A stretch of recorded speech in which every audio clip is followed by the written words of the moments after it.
Be real. You've prayed, you've cried, you've even obeyed, and still nothing.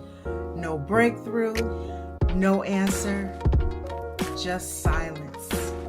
And deep down, you're wondering, God, where are you? Listen to me. God's silence is not the end of your story. It's a part of how He writes it. And today, I'm going to tell you exactly what's happening when it feels like God is doing absolutely nothing, because He is doing something. And you're not crazy for asking. Stay with me. Suffering is already hard enough, but suffering in silence, that's a different kind of warfare. You're doing all the right things, but nothing is moving. You feel stuck, confused, and maybe even a little bit ashamed to admit that God feels distant. But hear me, you are not alone in that place. And just because you don't hear God, it doesn't mean that He's left you. Sometimes the silence is the lesson. Let's go to the word. Psalm 13:1. How long, Lord? Will you forget me forever? How long will you hide your face from me? David said that. David, the man after God's own heart. And that tells me even the most faithful believers will walk through God's silence. And John 11, Jesus waits 2 days while Lazarus is dying. Why? Because a resurrection is coming. The delay wasn't cruelty, it was a setup for glory. That's why you need to hear God's silence is not Him ignoring you. It's Him preparing something greater than you've ever expected. Let's talk about what silence feels like. It feels like rejection. It feels like maybe you messed up too bad.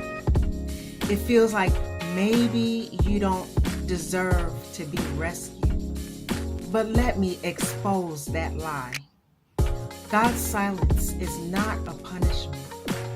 Job was blameless, but he still suffered.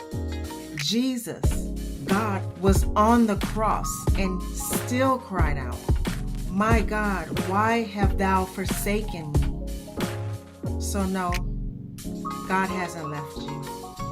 He's still God, even when He's quiet. Now let me equip you. Here's what you do when you're met with God's silence. 1, stay faithful. Keep showing up in prayer, in the Word, and in worship, even when you feel nothing. Number 2, don't make silence your story. Don't define your identity by a season. This is temporary. It's not eternal. This too shall pass. Number 3, get in community. The enemy wants you isolated, in confusion, all alone. That's his strategy, to get us isolated and by ourselves. Stay connected to people who remind you of who God is. 4, remind yourself of what God already did. He's brought you through before, and He's going to bring you through again. Silence does not cancel what He's already said. Hold on to the last word that He gave you, because in silence, your faith is being refined. You know what helps me in silence? Remembering God's track record. He's never abandoned me. He's never lied. And every time He was silent, He was setting something up I couldn't see. So no matter what season you're in, stand on this. Proverbs 19:21. Many are the plans in a person's heart, but it is the Lord's purpose that prevails. Your suffering doesn't have to make sense. to be holy. Trust in the God who sees the full picture and what you may not see.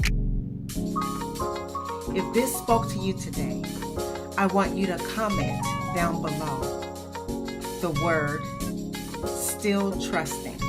Not because it's easy, but because you're choosing faith in the fall. I see you. I'm praying for you. And I want you to subscribe if you haven't already, because this is the place that we grow through the suffering, not around it. God is not done. The silence will break.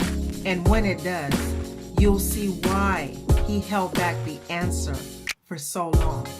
I love you, but more importantly, God still loves you, even in the silence.